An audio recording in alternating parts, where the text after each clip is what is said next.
आप सभी स्टूडेंट को राकेश मेहरा का नमस्कार। मैं राकेश मेहरा जीके क्लासेस की तरफ से आप सभी का हार्दिक अभिनंदन करता हूं।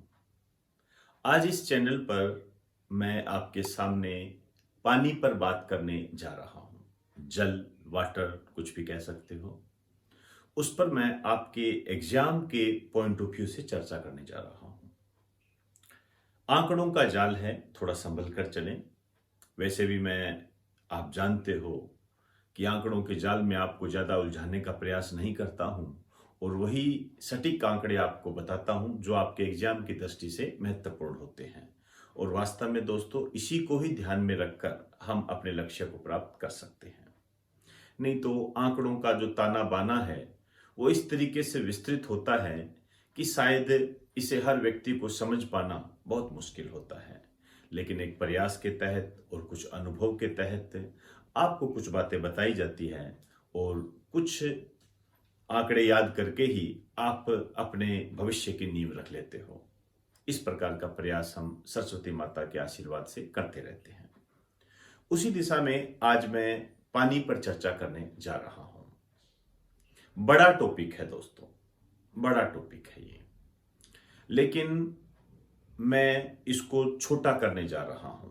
छोटा करने का मेरा मतलब ये नहीं है कि आपको मैं बातें कम बताऊंगा, बातें तो आपको मैं पूरी बताऊंगा, लेकिन आपको करना उसको इस तरीके से है जैसे मैं आपको बताऊं। जैसे फॉर एग्जाम्पल कुछ बातें जो मैंने आपको पहले बता चुका हूं, जैसे विश्व जल दिवस पर बता चुका हूं, तो वो बातें आपको उस लेक्चर में जाके करनी है और उस लेक्चर का जो लिंक है वो मैं डिस्क्रिप्शन में डाल रहा हूं। ये आपकी सहूलियत के लिए है। जो इस लेक्चर का जो डिस्क्रिप्शन है उसके अंदर मैं कई लिंक डालूंगा। उन लिंक को आप देखिए। यदि आप देख चुके हो तो जहां आपने लिखा है उसको यहां आकर फुलफिल कर लीजिए। नहीं देख चुके हो तो उस लिंक को देखिए और उसमें जो बातें बताई गई है उसको आप वहां पर नोट कर ले, मतलब इस टॉपिक में नोट कर ले, तभी आपका ये टॉपिक कंप्लीट माना जाएगा। नहीं तो ये टॉपिक कंप्लीट नहीं माना जाएगा। और आप जानते हो बिना कंप्लीट किए मैं मानता भी नहीं हूं और आपको मानने भी नहीं देता। इस तरीके की धारणा के साथ ही हम अपने टीचिंग को एक नया रूप देते हैं जो आपके लिए लाभदायक साबित होता है। और आप लोगों का प्यार समय समय पर मिलता रहता है जो हमें मोटिवेट करता है। उसी मोटिवेट के जरिए ही हम आपके सामने उपस्थित होते हैं। इसके लिए आपका धन्यवाद। अब मैं अपना टॉपिक स्टार्ट कर रहा हूं। हेडिंग डाल दीजिए, भारत में जल स्रोतों की स्थिति।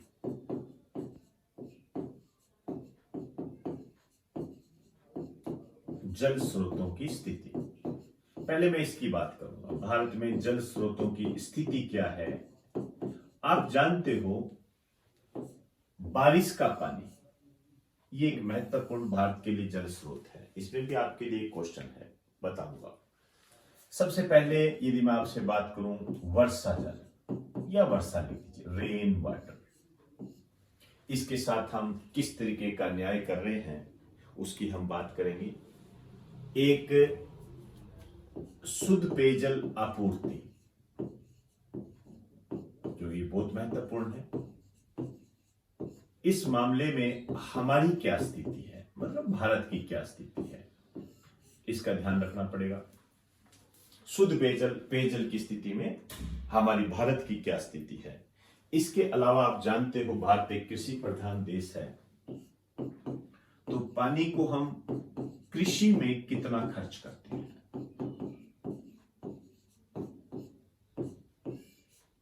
कृषि में कितना खर्च करते हैं, ये तीन बातें हमने ध्यान में रखनी है। सबसे पहले जो मैं आपसे बात करने जा रहा हूं वो मैं वर्षा के जल पर बात करने जा रहा हूं, रेन वाटर। एक आंकड़ा आपने ध्यान में रखना, आंकड़ा खेल नहीं है, वो एक लक्ष्य निर्धारित किया गया है, वर्ष है, उसको ध्यान में रखना है। एक तो यदि मैं पानी के जल की बात करूं तो मैं एक ही स्थिति बयान करूंगा, बर्बाद। हम वर्षा के जल को बर्बाद करने में बहुत आगे हैं। इसका सही तरीके से इस्तेमाल अभी तक हम नहीं कर पाए हैं। हालांकि कुछ प्रयास हम करते रहते हैं, लेकिन वो इतना काफी नहीं है। खैर, आपके एग्जाम की दृष्टि से यदि मैं देखूं तो यहां पर आपके लिए एक वर्ष निर्धारित किया गया है कि इसके संरक्षण की वृद्धि के लिए, मतलब वर्षा जल के संरक्षण की वृद्धि के लिए निर्धारित लक्ष्य वर्ष, ये है वर्ष 2050। आपके यहां पर जो क्वेश्चन बनता है वो ये बनता है कि वर्षा जल के संरक्षण के लिए भारत ने कौन सा लक्ष्य वर्ष निर्धारित किया है। तो वर्षा जल के संरक्षण के लिए भारत ने वर्ष 2050 को लक्ष्य निर्धारित किया है। अब देखिए, आगे हमारा जो दूसरा पॉइंट है वो है शुद्ध पेयजल आपूर्ति। देखिए, भारत ने 2019 तक 56.6% का लक्ष्य पूरा किया है।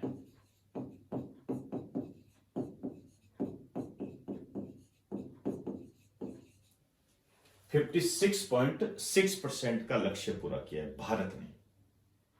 ये देखिए, इसका कहने का क्या मतलब है? इसका कहने का मतलब है कि 2019 तक हम जो शुद्ध पेयजल आपूर्ति है वो लगभग हम 56% उपलब्ध करवा चुके हैं। मोटे तौर पर यदि मैं आपको बात कहूं तो ये कहना चाहता है कि 2019 तक हम 100 में से 56 व्यक्तियों को ही शुद्ध पेयजल उपलब्ध करवा पा रहे हैं। कहने का मतलब ये है 56। क्लियर हुई बात? शुद्ध पेयजल की बात कर रहा हूं। क्लियर? एक डराने वाला आंकड़ा मेरे पास है। एक जल गुणवत्ता सूची होती है, वाटर क्वालिटी इंडेक्स होता है। मैं उस पर चर्चा नहीं करने जा रहा, मैं बस उसमें आपको भारत का स्थान बताने जा रहा हूं। एक स्टार डाल के लिखिए।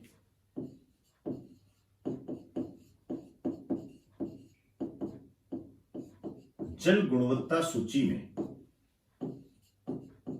भारत का स्थान,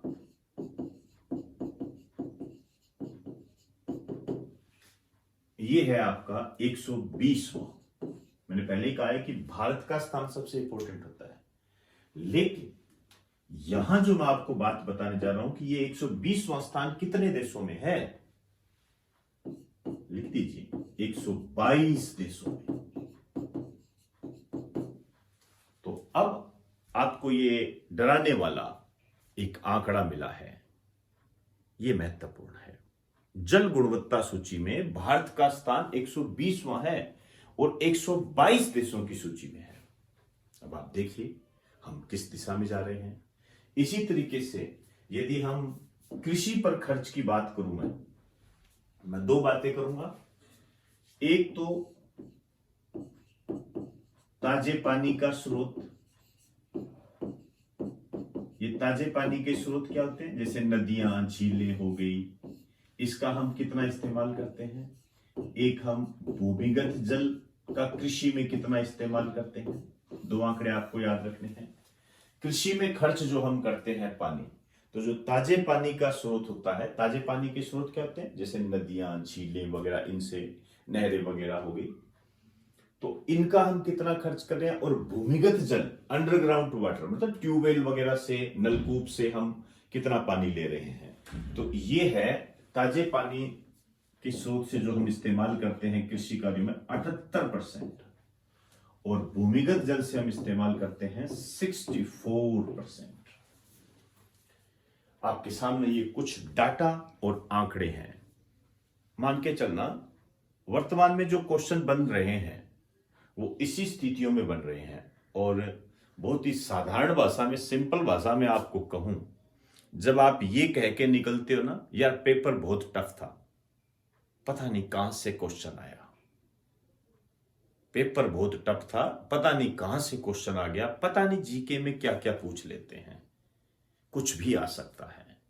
जब आप ये लैंग्वेज बोलते हो उस टाइम इस टाइप के क्वेश्चन आते हैं, यहां से क्वेश्चन आते हैं। इस कारण से हमारा जो ये अभी लॉकडाउन की स्थिति चल रही है, जो कोचिंग संस्थान बंद है, इन सभी में जितने भी दिन हम घर के अंदर रहेंगे, हमारा कोचिंग संस्थान बंद रहेगा। आगे भी हम ये उपलब्ध करवाते रहेंगे, लेकिन इन दिनों में मैं आपको ऐसे टॉपिक बड़े जोर शोर के साथ उपलब्ध करवाने जा रहा हूं।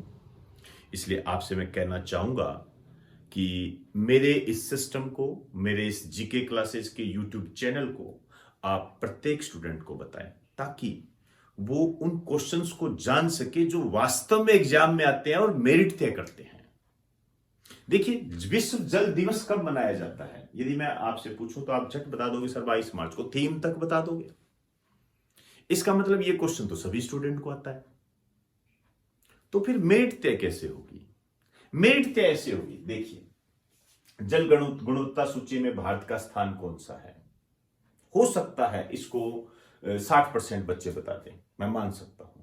लेकिन यदि मैं आपसे यह कहूं कि वर्षा जल के संरक्षण के लिए भारत ने कौन सा लक्ष्य वर्ष निर्धारित किया है, यहां पर थोड़ा मामला पेचीदा हो जाएगा, ध्यान रखना।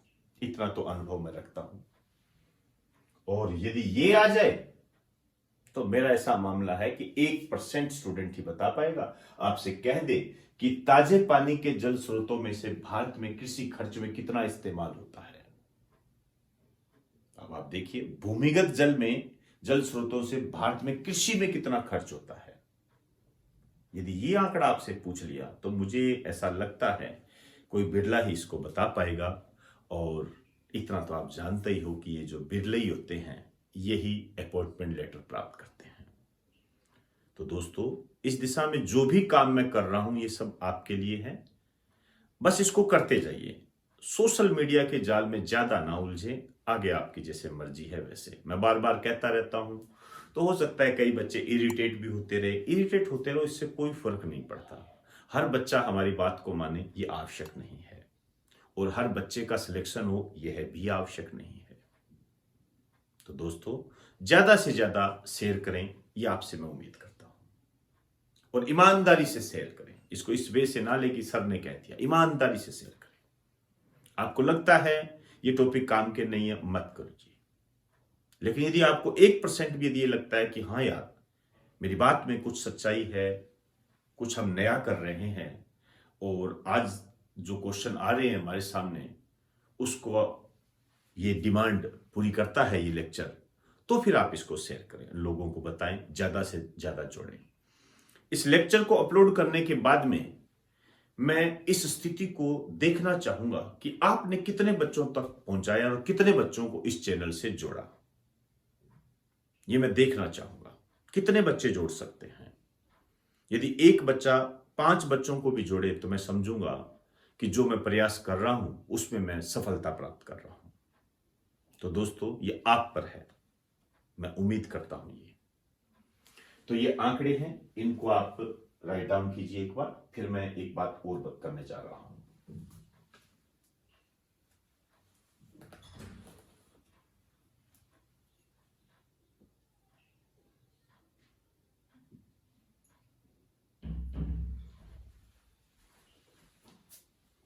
अब बात आती है इनका समाधान कैसे हो।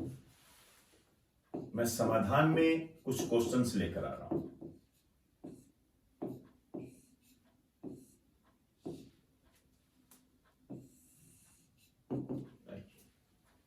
मैं एक शब्द लिख रहा हूं यहां पर, उसी शब्द से आप समझ जाओगे। मैं कह रहा हूं प्रत्येक बूंद में अधिकतम उपज।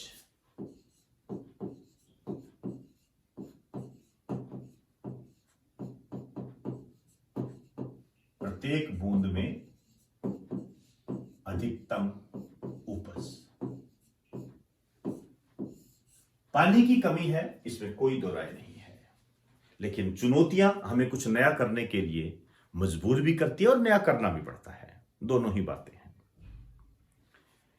प्रत्येक बूंद में अधिकतम उपज कहने का मतलब यह है कम पानी में हम क्या करें। तो पहली बात तो ये आती है कि कम पानी यदि है तो हम वहां पर उन फसलों को ज्यादा बोएं जिन्हें कम पानी की आवश्यकता होती है। सिंपल सी बात है, एक लाइन लिख दीजिए, उन फसलों पर ज्यादा ध्यान दें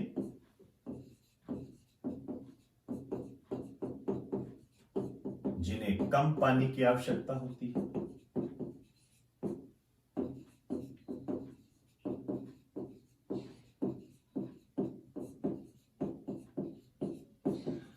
क्लियर? जैसे राजस्थान में हम बाजरा बोते हैं तो कम पानी की आवश्यकता है, तो हम बाजरे में कीर्तिमान स्थापित कर लिए। दूसरा, एक और मेरा मानना है, सिंचाई करने का तरीका बदल दीजिए।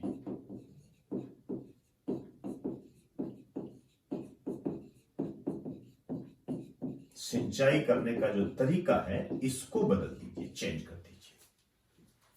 अब नॉर्मल हमने क्या किया, जैसे नहर से पानी आ रहा है या पानी की कोई अन्य सुविधा हमने कर रखी है और सीधा पानी हम खेत में डाल रहे हैं, तो सीधा पानी पौधों तक नहीं पहुंच पा रहा है, कहीं से दूर से आ रहा है, तो वहां भी वो अपनी खपत दे रहा है। तो ऐसा क्या करें? आप भली भांति जानते हो, मैं दो ही नाम लूंगा, ज्यादा नहीं बताऊंगा आपको, जरूरी भी नहीं है। फव्वारा सिंचाई पद्धति, इसके माध्यम से हम कम पानी में ज्यादा उत्पादन कर सकते हैं और इस बात की सार्थकता को पूर्ण रूप से हम सत्यापित कर सकते हैं। प्रत्येक बूंद में अधिकतम उपज, फव्वारा सिंचाई पद्धति। अब आप देख लीजिए, ये जो फव्वारा सिंचाई पद्धति है, इस पर आपके क्वेश्चन आया हुआ है। क्या क्वेश्चन आया हुआ है? ऐसी कौन सी परियोजना है जिसमें केवल फव्वारा सिंचाई पद्धति से ही सिंचाई करने का प्रावधान है? ऐसा कौन सा प्रोजेक्ट है, ऐसी कौन सी परियोजना है जिसमें केवल फव्वारा सिंचाई पद्धति से ही सिंचाई करने का प्रावधान है? आप अच्छे तरीके से जानते हो, नर्मदा नदी जल घाटी परियोजना। याद कीजिए, 2 बार क्वेश्चन तो मैं इसको अपनी आंखों से देख चुका हूं, 2 बार देख चुका हूं कि नर्मदा नदी घाटी जल परियोजना जो है उसमें केवल इसी पद्धति से सिंचाई करने का प्रावधान है। अब आप देखिए कितना महत्वपूर्ण क्वेश्चन बन जाता है। एक और तरीका, उसका भी नाम आप जानते हो, मुझे पूरा विश्वास है, ड्रिप सिंचाई पद्धति। ड्रिप सिंचाई पद्धति, ये जो ड्रिप सिंचाई पद्धति है, ये क्वेश्चन आपके आ चुका है। किस देश की देन है? इजराइल की देन है। भारत के 18 राज्यों में ये चल रहा है, जिसमें से आपके जानकर हैरानी होगी। आपको हैरानी तो क्या होगी, यदि कोई काबिलियत रखता है तो वो कहना पड़ेगा, जिसमें राजस्थान का पहला स्थान है। ये बातें कुछ टाइम पहले मैंने आपको लेक्चर में करवाई थी। आपकी जो ऑफलाइन क्लास थी, ऑनलाइन क्लास थी, उन दोनों में मैंने ये बात करवाई थी। राजस्थान के संबंध में याद कीजिए, मैंने कहा था ड्रिप सिंचाई पद्धति जो है भारत के 18 राज्यों में चलाई जा रही है, जिसमें से राजस्थान का पहला स्थान है। ये बातें मैंने आपको पहले बताई थी। तो ड्रिप सिंचाई पद्धति, इसके माध्यम से हम इस बात की सार्थकता को सत्यापित कर सकते हैं। क्लियर? आइए अब योजनाएं, विभिन्न प्रकार की योजनाएं। जैसे योजनाओं के संबंध में यदि मैं कहूं तो पंजाब सरकार की मैं बात करना चाहूंगा। पंजाब सरकार की है पानी बचाओ पैसे कमाओ योजना।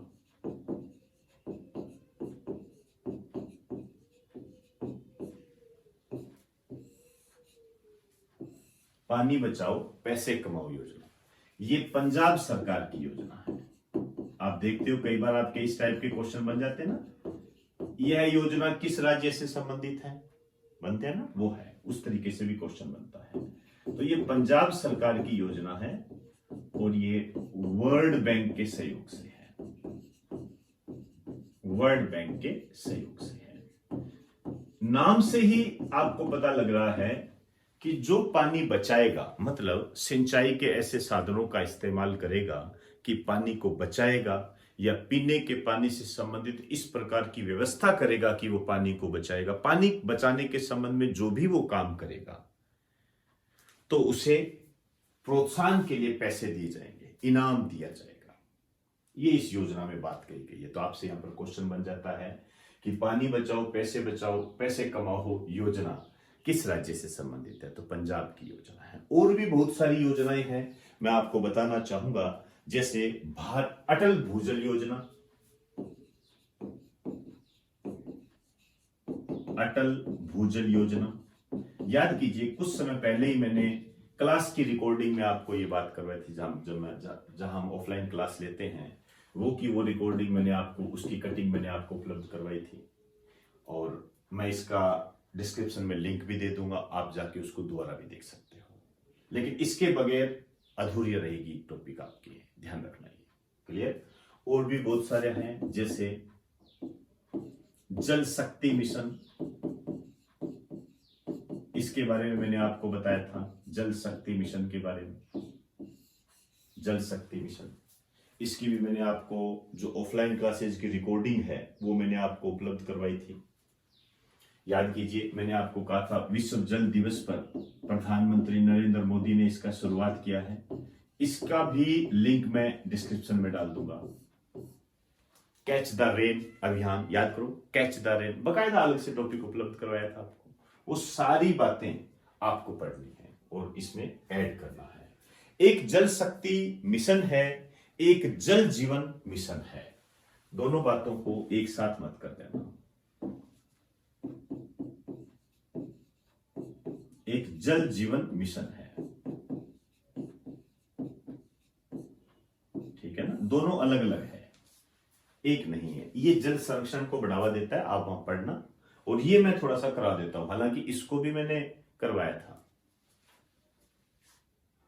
इसको हर घर जल योजना भी कहते हैं, नाम से ही पता लग रहा है, नाम से ही पता लग रहा है। पहले इसकी घोषणा लिख दीजिए। इसकी जो घोषणा हुई थी, ये तो हुई थी आम बजट 2020-21 में हुई थी। और जल शक्ति मिशन या जल शक्ति अभियान, इसकी जो शुरुआत हुई थी 22 मार्च 2021 को। वहां पे जाके आप देख लेना, डिस्क्रिप्शन में लिंक दे रखा है। अब इसका उद्देश्य क्या है, आप लिखिए इसका उद्देश्य। नॉर्मल बात है, लिखिए उद्देश्य, लिखिए। देश के सभी घरों में पाइपलाइन से पानी पहुंचाना। देश के सभी घरों में पाइपलाइन के माध्यम से पानी पहुंचाना, पाइपलाइन के माध्यम से पानी पहुंचाना।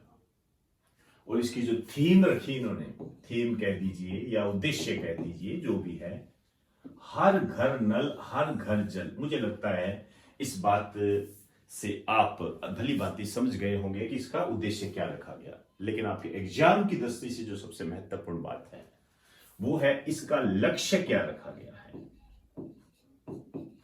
इसका जो लक्ष्य वर्ष है ये है 2024। ध्यान रखना, गड़बड़ी मत कर देना। 2024 इसका लक्ष्य वर्ष रखा गया है। और वर्षा के जल को संरक्षित करने का लक्ष्य वर्ष जो रखा गया वो 2050 है। क्लियर? और ये सारी बातें मैंने आपको बता दी, इस पर गौर करना, ध्यान रखना। अटल भूजल योजना, इन पर गौर करना। ये सारे लेटेस्ट हैं, ये करंट के हैं। या मैं आपको इसलिए बता रहा हूं क्योंकि आपकी सबसे बड़ी समस्या होती है कंफ्यूजिंग की। आप इन दोनों में गड़बड़ी कर दोगे, आता क्वेश्चन गलत करके आ जाओगे, और कुछ नहीं है इस क्वेश्चन में, कुछ नहीं है।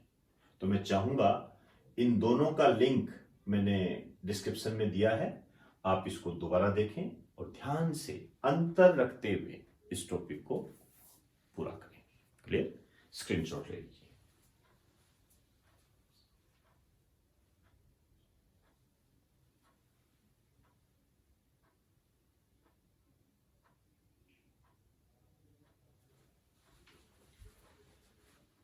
तो दोस्तों, आज मैंने आंकड़ों के जाल के माध्यम से आपको एग्जाम में आने वाले क्वेश्चंस के संबंध में कुछ बताने का प्रयास किया है। इस टॉपिक को पूरा कंप्लीट करें, इसी के साथ आपका ये टॉपिक कंप्लीट हो जाएगा और जो नई बात हमारे सामने आएगी उसको हम कवर करते रहेंगे। आपको विश्व जल दिवस की थीम भी मिलेगी 2021 की, उसको आप कवर करें। इंपॉर्टेंट होते हैं, ध्यान रखें। तो ज़्यादा से ज़्यादा इसको शेयर करें, ये बात मैं आपको पहले भी कह चुका हूं। और इसके अलावा कोविड-19 महामारी के इस दौर में अपनी पढ़ाई को बिल्कुल भी मिस ना करें, बिल्कुल भी मिस ना करें दोस्तों। किसी का कुछ नहीं जाएगा। कोई भारत सरकार, राजस्थान सरकार या अन्य राज्यों की सरकार, इनका कुछ नहीं जाएगा। यदि आपने पढ़ाई नहीं की तो आपका जरूर चला जाएगा, ये कन्फर्म है। तो दोस्तों, इन्हीं शब्दों के साथ अब आपसे इजाजत चाहूंगा और इजाजत दीजिए। आप सभी को मेरा नमस्कार।